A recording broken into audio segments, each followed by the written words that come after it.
પણ ઝામરનું રિસ્ક કોને વધારે? ત્યારે જે આંખની નસ હોય છે એના પર દબાણ આવે છે અને એની કોષો સુકાઈ જાય છે.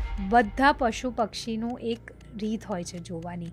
કોઈ બ્લેક એન્ડ વ્હાઇટ જોતું હોય, કોઈ મોટું મેગ્નિફાઈડ જોતું હોય, કોઈ ખાલી ગ્રીન જોતું હોય, કોઈકને ખાલી રાતનું વિઝન હોય, સવારનું વિઝન ના હોય.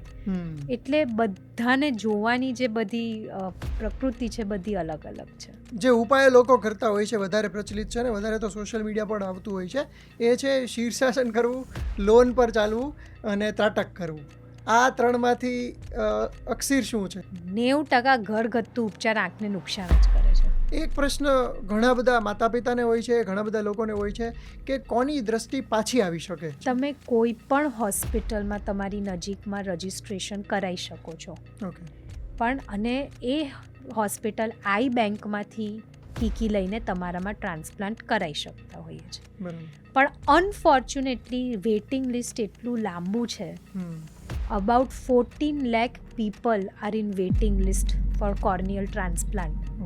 અને વર્ષે આપણને ફક્ત 20,000 કીકી જ મળે છે. એટલે એના કારણે બેકલોગ વધી જાય છે.